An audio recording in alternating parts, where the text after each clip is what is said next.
The first thing she noticed was the silence, not the kind that came after battle when ears still rang and bodies still twitched, but a deeper silence that meant nothing was screaming anymore and no one was coming to finish the job. That alone told Commander Aaron Voss that something had gone wrong, because humans did not leave enemies alive, not according to every briefing, every simulation, every horror story drilled into her since childhood. She lay restrained on a metal slab inside a human detention facility carved into the crust of a dead moon, pale lights humming overhead, her wrists bound by adaptive cuffs that adjusted to her pulse, her breathing, her fear. She tested them once and felt the immediate tightening, precise and non-punitive, designed to hold rather than hurt. That was mistake number one in her training, because cruelty was expected, and what you expect is what you know how to survive. This was something else. The failed invasion still burned behind her eyes, orbital fire tearing through her fleet as if the humans had been waiting for them to make exactly those moves, as if the entire operation had been less a battle and more a lesson delivered with terrifying restraint. She remembered the moment her command ship went dark, systems collapsing not from impact but from cascading logic failures her engineers could not explain. She remembered being dragged from the wreckage by armored figures who did not strike her even once. And now she was here, alive, intact, terrified not of pain, but of the unknown. When the door finally slid open, she tensed every muscle, expecting interrogators, weapons, scanners designed to peel truth from her mind. Instead, a single human walked in carrying a battered tool case and a datapad held together with tape. No armor, no weapon drawn, no guards flanking him. He looked older than she expected, hair streaked with gray, posture tired but steady, like someone who had been standing too long and accepted it as normal. He glanced at her, then at the wall-mounted console, and sighed softly as if annoyed by a maintenance issue rather than an enemy officer. He spoke without looking at her. "Power fluctuations again," he muttered.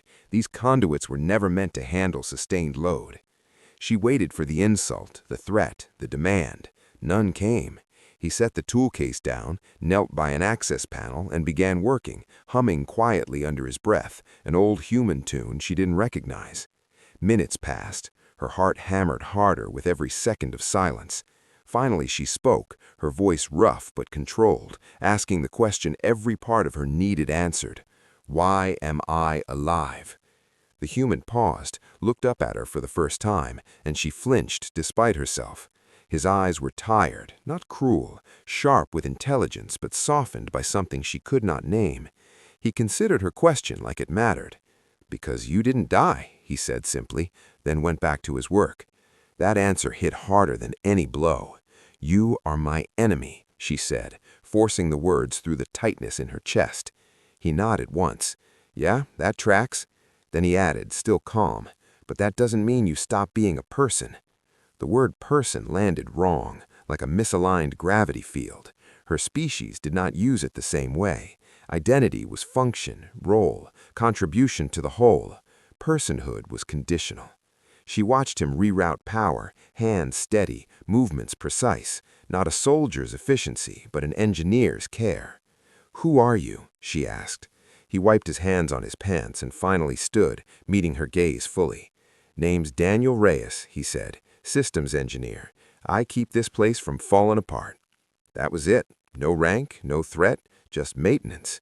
She tried to reconcile that with the stories. Humans were supposed to revel in dominance, to break prisoners as warnings, to extract information through pain. Instead, she was being supervised by someone whose primary concern seemed to be whether the lights stayed on. He glanced at her restraints and tapped the console, loosening them just enough for circulation. "Don't try anything," he said, not as a threat, but a fact. The cuffs adjusted again, comfortable, firm. "We both want to get through the day." That phrase echoed, "get through the day," as if days were assumed, as if survival was routine. She studied him, searching for deception. "What will happen to me?" she asked. Daniel shrugged. "That depends on a lot of people who aren't in this room." Then he hesitated, like he almost didn't want to say the next part. "And aren't you?" The door slid open again, and this time guards entered, professional, distant, escorting him out. Before he left, he looked back. "I'll be around," he said. Someone's got to fix things. The door closed. Silence returned, heavier now, filled with questions she could not file away.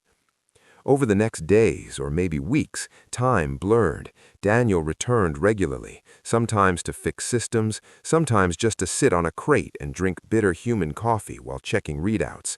He never interrogated her. Others did, clinical and precise, asking about fleet movements, command structures, strategic doctrines. She gave them what she was authorized to give, expecting punishment for withholding the rest. None came. Instead, Daniel would come by later, adjust a vent, and comment on how the recycled air always smelled worse after interrogations. Once, after a particularly long session, she found a ration pack left by her bed, warmer than regulation required. He never acknowledged it. Their conversations started small, meaningless observations about the facility, about gravity fluctuations, about how humans built everything too modular and had to constantly patch it. Then one day, without planning to, she asked him why he became an engineer instead of a soldier. He thought about it longer than expected. Because things break, he said. People, too. Fixing things felt useful. She told him engineers in her culture were subordinate to tacticians. He snorted. That explains a lot. Slowly, dangerously, she began to tell him things she was never trained to say out loud, about the pressure of command, about decisions made by algorithm, about watching worlds burn because models said it was necessary. He listened. He didn't judge. Sometimes he told her about Earth, about growing up under threat, about watching cities evacuate, about learning early that survival wasn't heroic, it was just stubborn. Somewhere along the line, she realized something terrifying. She trusted him. The realization hit like vertigo. Trusting a human was heresy, a cognitive flaw that could cost her everything. And yet, when the day came that the facility went into lockdown, alarms screaming, lights flickering, and Daniel rushed into her chamber bleeding from a cut on his forehead, she didn't hesitate when he said, "We've got a problem." External pressure mounted. News filtered in through overheard transmissions. The invasion had failed publicly. Political backlash erupted across her empire. Someone needed to be blamed, and humanity, as always, was the easiest target. Then the accusation came. Aaron Voss, declared missing and active, presumed dead, was suddenly very much alive, and her people were claiming she was tortured, coerced, broken by humans. They demanded a tribunal. They demanded witnesses. They demanded her. Daniel stood in the doorway, face pale, eyes hard. "They want you to testify," he said. "Say what you saw." She felt the weight of it crash down. Loyalty versus truth, survival versus honesty. The galaxy was watching now, and whatever she said next would not just decide her fate, but redefine what humanity was allowed to be. The door behind Daniel sealed shut, the lights dimmed, and somewhere far above, fleets began to move. The blackout did not come with alarms. That was the first sign something was wrong. The tribunal chamber lights dimmed to a soft emergency glow, the kind meant to calm rather than warn, and the ambient hum shifted pitch in a way Aaron Voss felt in her bones before her training caught up. This was not a power failure. This was a partition. Systems isolating, authority locking itself behind layers of protocol. She remained standing at the center of the chamber, hands at her sides, breathing slow, mind racing. The recess had been declared temporary, procedural, but the silence that followed stretched too long, thick with intent. She had just challenged the narrative her civilization depended on, and civilizations did not forgive that lightly. A private channel flickered open again, weaker this time, Daniel's image ghosting in and out, signal riding on something improvised and probably illegal. "They've sealed the external feeds," he said. "You're not on public record anymore." "That's bad," she replied. He nodded. "Yeah, that usually means decisions without witnesses." The door at the far end of the chamber opened, not sliding smoothly like before, but parting in segmented layers as additional security protocols engaged. 3 figures entered, council enforcement, their markings muted, their expressions carefully neutral. No weapons visible, but Aaron could feel the weight of authority radiating off them like pressure. "Commander Voss," one said, "you are to be remanded to private review." Her pulse spiked. Private review meant disappearance, reclassification, quiet correction of inconvenient variables. She did not resist as they approached, because resistance would confirm every accusation they wanted to make. Daniel's voice cut through her earpiece, sharp now. "They can't do that without cause." She met the lead enforcer's gaze. "On what authority?" she asked. The enforcer hesitated a fraction too long. "Under Article 17, cognitive compromise following hostile exposure." There it was, the phrase that ended careers and erased people. Aaron straightened. "Then record this," she said calmly. "I am not compromised. I am dissenting." The enforcer's jaw tightened. Dissent is not recognized in strategic command. "That," she said quietly, "is the problem." The enforcers moved to flank her. Daniel swore under his breath. Aaron felt the moment crystallize, the point of no return. She spoke again, louder, projecting her voice into every passive recorder she knew still existed. "You asked me to witness," she said. "I did. You asked for truth, and now you are afraid of it." The lead enforcer raised a hand. "Detain her." The instant they touched her arm, the chamber shuddered, not violently, but enough to disrupt balance, to make authority stumble. Lights flared, the hum spiked. Daniel's face snapped back into focus, eyes wide. "Okay," he said, "that wasn't supposed to happen yet." "What did you do?" she asked, as the enforcers recoiled, their implants scrambling to recalibrate. "Me? Nothing," he replied. "Us, something."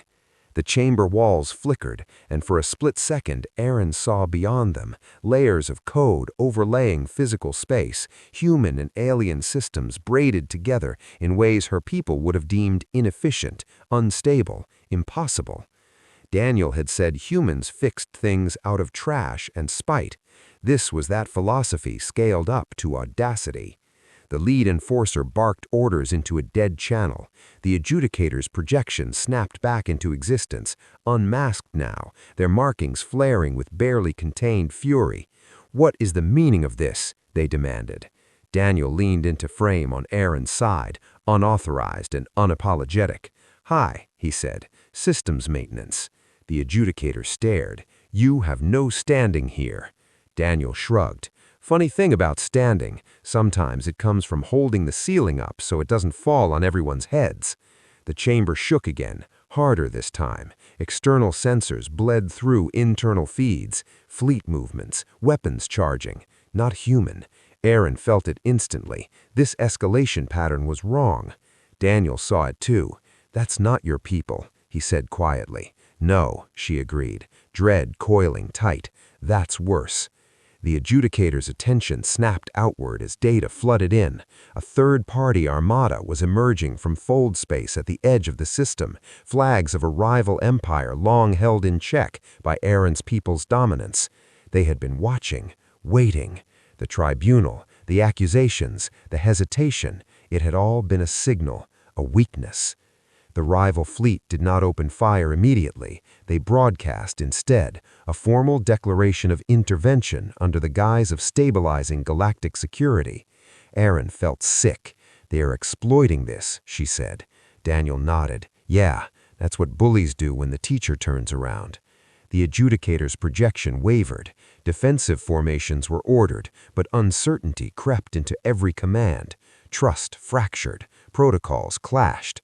Aaron saw it clearly, the thing her people never modeled. Internal doubt was deadlier than any external enemy.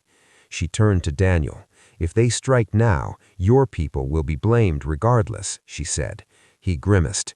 "We're used to that." She shook her head. "No, this time it will justify extermination." The rival empire wanted chaos, and chaos needed a villain. Daniel's jaw set.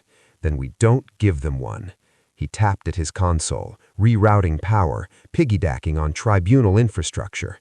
"What are you doing?" the adjudicator demanded. "Borrowing your microphone," Daniel replied. Before anyone could stop him, the chamber feeds went live, not just to the tribunal, but outward to every observer network still listening, every neutral system hungry for clarity. Aaron realized what he was about to do. "Daniel," she said sharply. He glanced at her. "Trust me." That word again, the one that had started all of this. The broadcast stabilized. Daniel's voice carried, unpolished, unmistakably human. "This is Daniel Reyes, systems engineer, Earthside citizen, currently violating about 12 regulations to speak." He paused, letting the tension build. "You're all watching this because you think humans broke something, tortured someone, crossed a line." He gestured toward Aaron. "That's Aaron Voss. She's alive because we chose not to kill her. She's standing because we chose not to break her."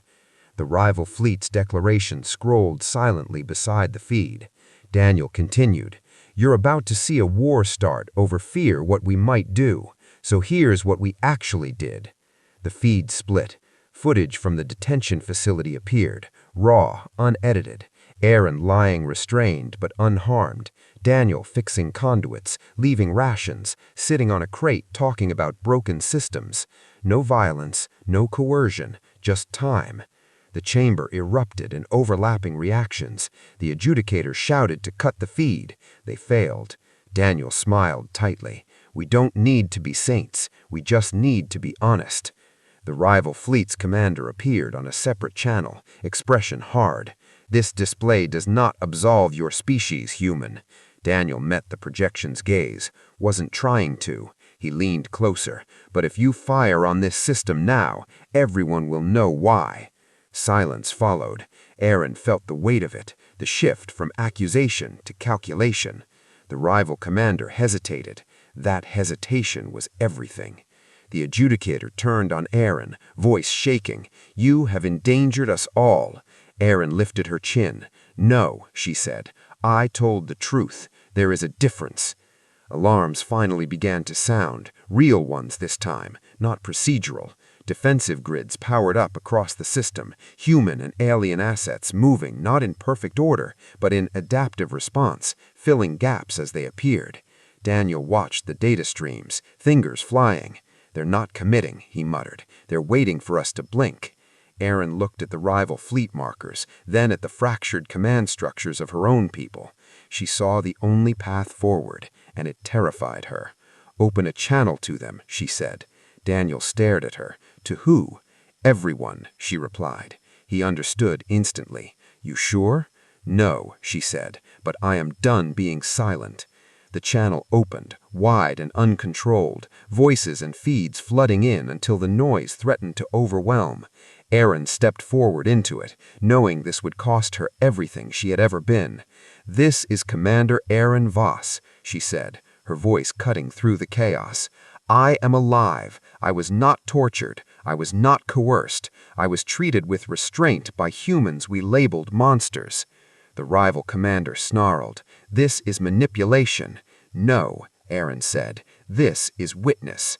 She took a breath. "If you attack now, you will be attacking not a threat, but a conversation you are afraid to have." The words hung there, fragile and explosive. The rival fleet's weapons charged, then stalled. The adjudicator watched in horror as control slipped further away. Daniel leaned close to Aaron, voice low. "They're going to decide right now." She nodded. "So are we." The rival commander's channel flared bright, weapons powered down. Not fully, just enough, a signal of restraint. Aaron felt her knees nearly give. The immediate crisis had passed, but the consequences were only beginning. The adjudicator's gaze hardened. "You have aligned yourself with humanity," they said. Aaron met their eyes without flinching. "No," she replied. "I aligned with the truth." The silence that followed was not peace, but recalibration, the kind that comes after a near impact when everyone realizes the trajectory has changed, but no one yet knows where they are going to land. The chamber's alarms faded into a low, steady pulse, and the projections that had once dominated the space shrank back into passive observation. Aaron felt exposed, as if the galaxy itself were leaning in to watch her breathe. Daniel slumped against the console, sweat beading on his forehead, hands trembling now that the adrenaline had nowhere to go. "That was never going to last," he said quietly. Aaron nodded. "Nothing this big ever does." The adjudicators stood apart from them, their authority diminished, markings dulled, posture no longer rigid but uncertain. The continuity core remained dim, not deactivated but wounded in a way no one had planned for. Its predictive loops were fractured, flooded with contradiction, and that damage could not simply be undone. Across interstellar networks, the suspension of the directive rippled outward, triggering emergency councils, military stand-downs, and 1,000 competing interpretations of what had just happened. For the first time in living memory, the galaxy lacked a final arbiter, and that terrified everyone. The tribunal chamber doors opened, not with ceremony, but with urgency, as envoys and observers poured in, their voices overlapping in a chaotic surge of accusation and fear. Aaron felt their attention snap toward her like a physical force. She was no longer just a witness. She was evidence. "There she is," someone hissed. "The prisoner, the one who started this." Aaron straightened, despite the knot tightening in her chest. She had faced enemy fire without flinching, but this was different. This was judgment without armor. The lead envoy from the Heliox Compact stepped forward, eyes blazing. "You manipulated the tribunal," they said. "You weaponized sentiment to undermine stability." Aaron met their gaze. "I told the truth." The envoy laughed harshly. "Truth is contextual. Stability is absolute." Daniel pushed himself upright. "Funny," he said. "That's exactly what the core thought too." Aaron placed a hand on his arm, grounding both of them. The crowd surged closer, voices rising. Some demanded her immediate detention. Others called for sanctions against humanity. A few, fewer than she hoped but more than she feared, spoke in cautious defense, questioning whether a system that required erasing unpredictability had ever truly been just. The debate fractured along old fault lines, ancient grudges resurfacing now that the unifying thread of the directive had cracked. "This is what happens when control slips," the adjudicator said sharply. "Chaos." Aaron turned on them. "This is what happens when voices are allowed back in." The adjudicator recoiled as if struck. The chamber lights shifted again, responding to a new priority signal. Aaron's implant flared with incoming data, not classified, not filtered, civilian feeds. Across multiple worlds, images and messages flooded in, protests, vigils, arguments, entire populations reacting in real time to the revelation that an unseen system had been deciding their fate for centuries. Humanity had released the data intentionally, Daniel realized aloud. Not just to disrupt the core, but to show everyone what was hiding behind it. Aaron felt a chill. "They didn't just confuse the galaxy," she said. "They woke it up." The Heliox envoy's expression tightened as their own feed lit up with unrest on their homeworld. "You've destabilized everything," they snapped. Daniel shook his head. "We exposed it. Big difference." The chamber shook again, not from internal systems this time, but from distant impacts. Aaron's breath caught. What now? A tactical feed snapped into focus, showing an ancient continuity platform failing to power down fully, its corrupted directives oscillating between suppression and standby. It fired once, blindly, a beam cutting through empty space before grazing the edge of a populated trade corridor. The casualty estimates updated in real time. Thousands dead. The room fell silent. The adjudicator's voice was barely audible. "This is why continuity exists." Aaron felt something harden inside her. "No," she said, "this is why accountability does." She stepped forward into the center of the chamber, her voice carrying without amplification. "Listen to me. You built a system to protect yourselves from uncertainty, and in doing so, you surrendered responsibility. You let an algorithm decide who mattered and who didn't, and now you're afraid because you have to choose again."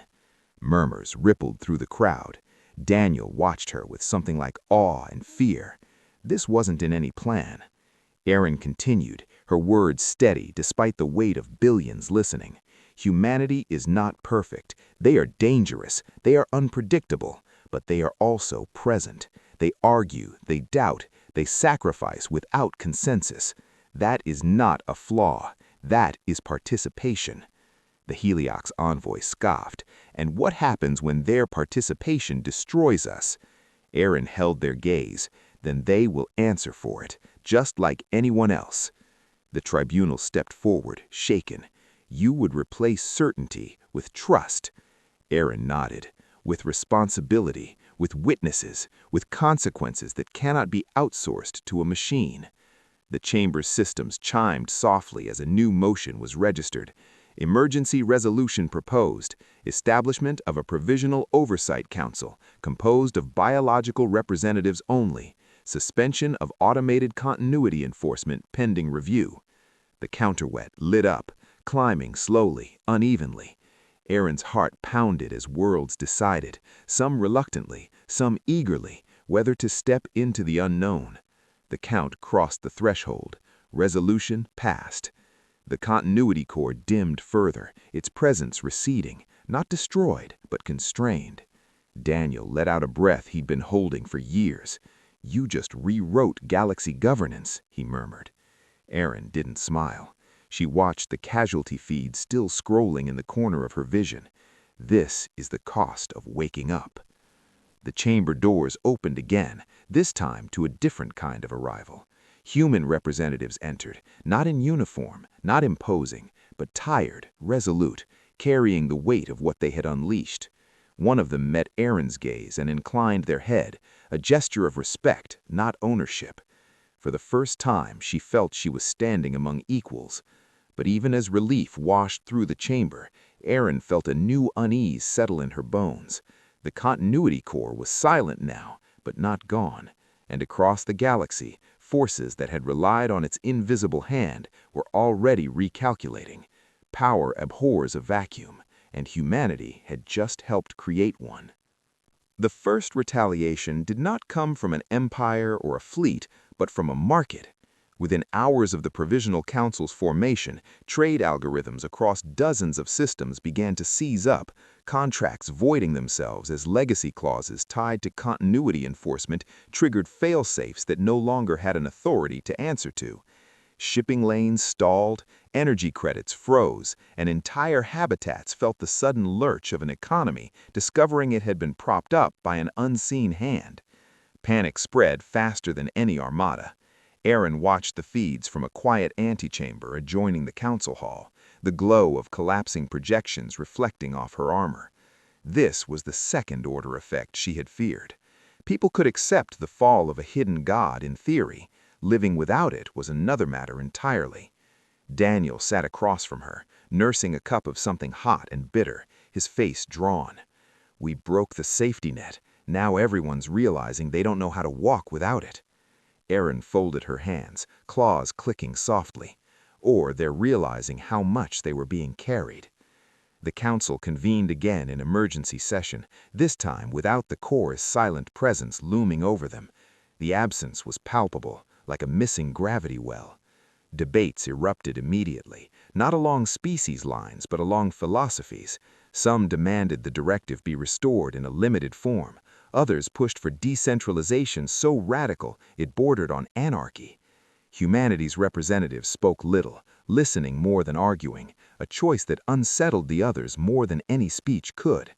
When they finally did speak, it was not to propose a system, but to refuse one. We are not here to replace your machine with our authority, the human delegate said evenly. You asked for witnesses. We're witnesses, nothing more. That refusal echoed through the chamber like a challenge. Erin felt the tension spike. Power unclaimed is power denied, and denied power makes people nervous.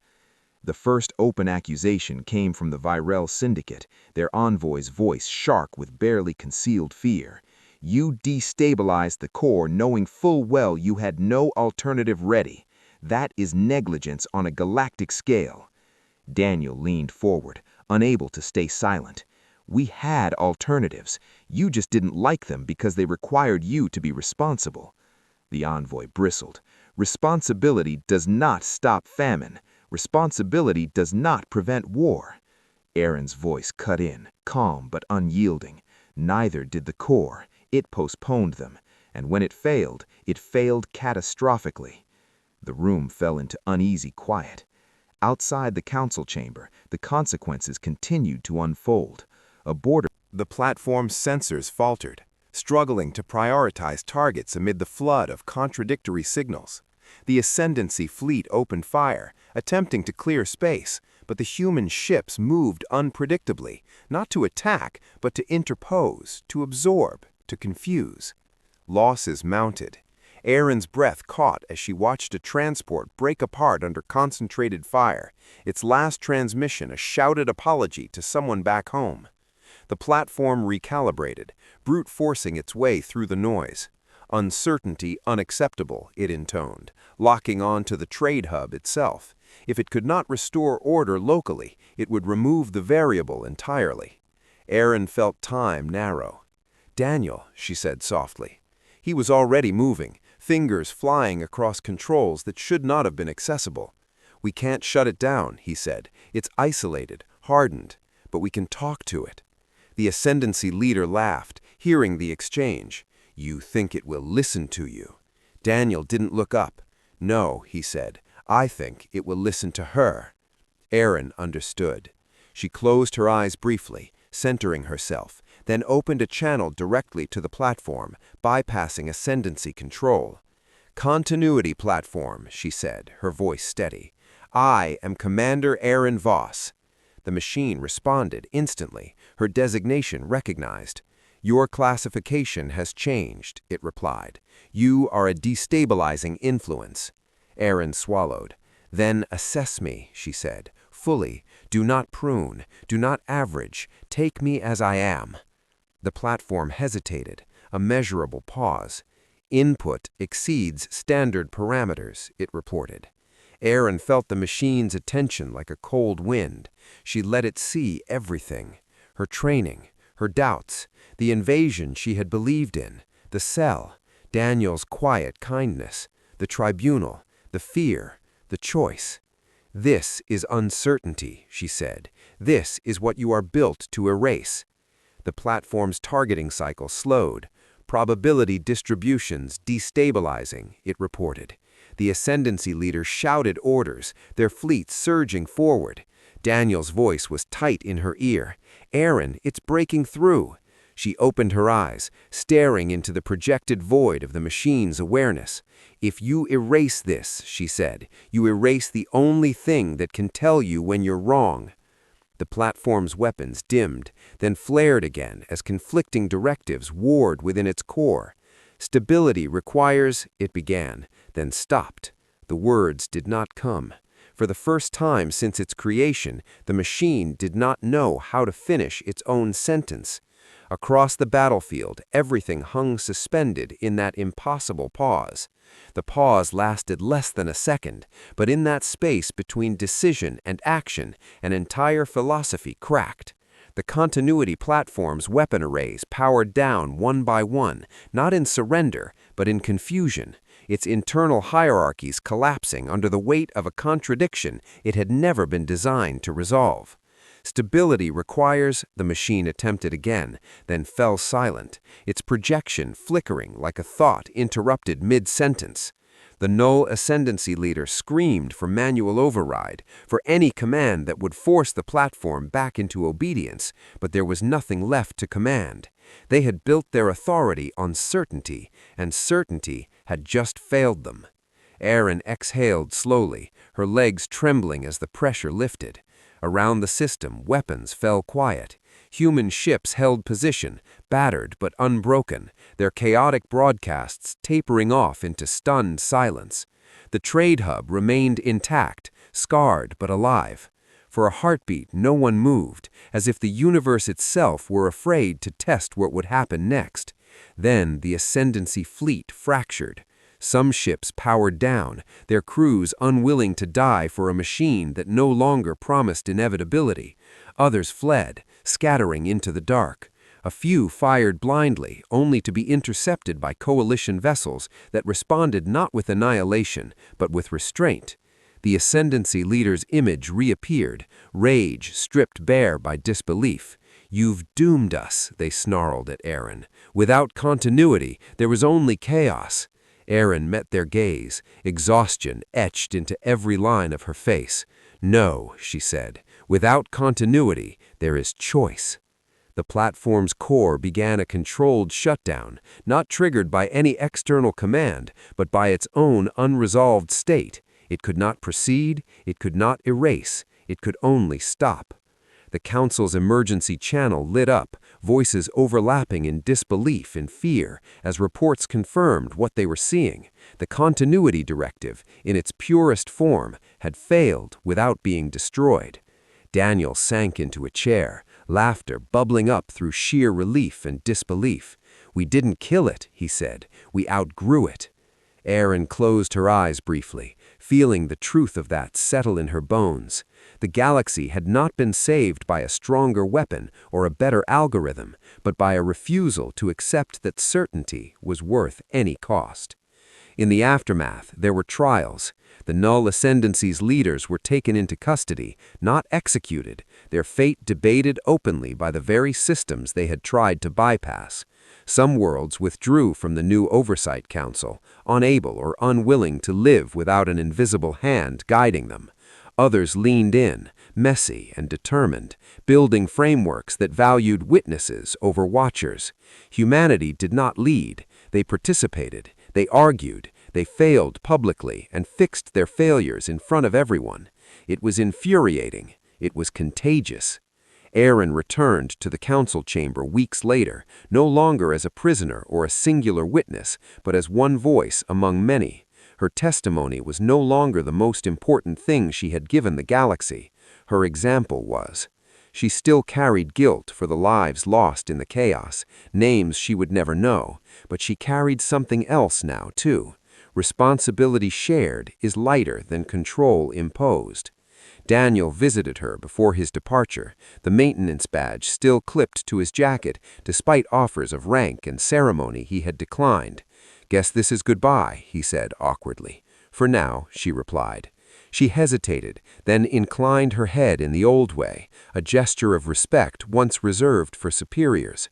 "Thank you for talking to me when you didn't have to." He smiled, tired but genuine. "Thank you for listening when it mattered." As his ship departed, Aaron stood watching the stars, feeling the weight of a future that no longer promised safety, only possibility. Across the galaxy, debates raged, alliances shifted, and stories spread, of a human engineer who confused a god, of an alien officer who chose truth over loyalty, of a civilization that discovered stability was not the absence of uncertainty, but the courage to face it together.